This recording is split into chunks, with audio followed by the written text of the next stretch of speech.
Defining the population at risk. Define the population at risk.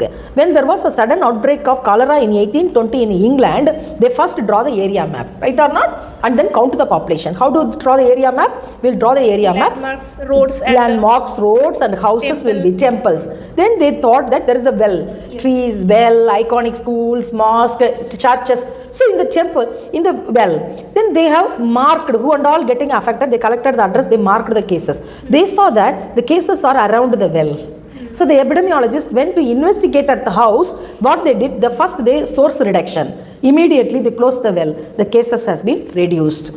That is the difference between the doctor and the epidemiologist. The doctor, when you go, he will treat, investigate you. What is, are you having fever, vital signs, what is your blood values? But when this communicable disease coming to that, they will refer to the primary healthcare center or the ICMR, the information will be going. From the ICMR, the doctors, epidemiologists will go and investigate. They will stop the diseases spreading to the epidemic or pandemic. Are you understanding? Sometimes that's called sometimes emerging and re-emerging the diseases. It will emerge and then it will subside and then it will re-emerge.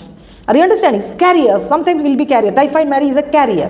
So they all were suspecting that how these how people are getting this kind of a typhoid. Then they thought that the typhoid Mary do not have a clinical and subclinical symptoms, but she is spreading the diseases. That's also one of the reasons for emerging and re-emerging of the diseases, though we have the many ecological factors and other things. So we have seen the point VCD. After that R. What is R? R for rapid search of cases. Rapid searches for the new cases. So you will go there, you will ask who came to visit your house. That we have done it during the corona time. We were collecting the number of one person and then who you meet, that number, and from whom how many people has been met.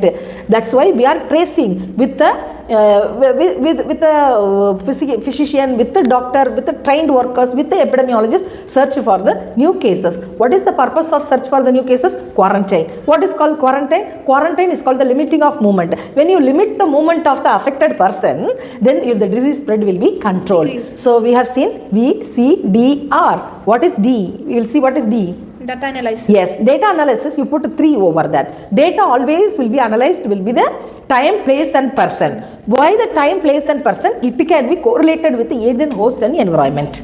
Are you understanding? Epidemiology means it's the agent, host and environment. This epidemiological theory talking about the diseases are spread from the transaction between the agent and host and environment. There is a relation and linkage. When you stop it, the disease transmission is stopped. Are you understanding? Here you have to know that there is a 5F in disease transmission. As an epidemiologist, what is that? Food, vomit, finger, fly and feces. Any communicable diseases or spread.